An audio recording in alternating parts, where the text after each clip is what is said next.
作為一個香港嘅打工仔，每日返工都已經佔咗生活嘅一半嘅時間。如果你仲要計埋啲食飯啊、瞓覺時間嘅話咧，你想抽啲時間出嚟做運動咧，都好似好難咁。如果一個運動嘅器材可以喺屋企俾你做 gym 之餘，仲有個免費嘅教練跟住你教埋你嘅動作，咁啊最好啦。我講緊嘅就係我身後嘅呢一部 Speediance 智能健身室 2.0 Ultra。一部 Speediance 有齊晒唔同嘅配件，可以俾你做齊有氧、重訓、啞鈴同埋槓鈴等多項嘅訓練。而呢部機嘅最高重量可以達到220磅，即係100 kg。輕輕用呢一隻智能藍牙指環就可以改變重量。如果想針對唔同嘅部位進行訓練，呢度都有超過100種唔同嘅訓練組合，完全係俾一次錢就可以 join 晒唔同嘅健身課程。除咗自主訓練之外，佢入邊仲有幾十種嘅訓練模式，有埋教練傍住你教埋你做，適合一啲新手唔知道自己要做啲咩動作嘅朋友仔。佢入邊仲有4種唔同嘅動作訓練模式，有標準、離心、鐵鏈同埋等速模式，可以根據你自己想要嘅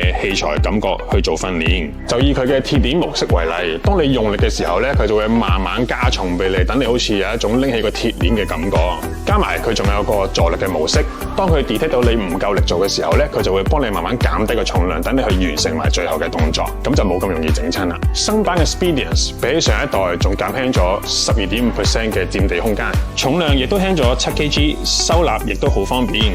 而且可以調校嘅高度仲高咗2 cm 添，無論動作幅度同埋運動軌跡，自由度都更加大，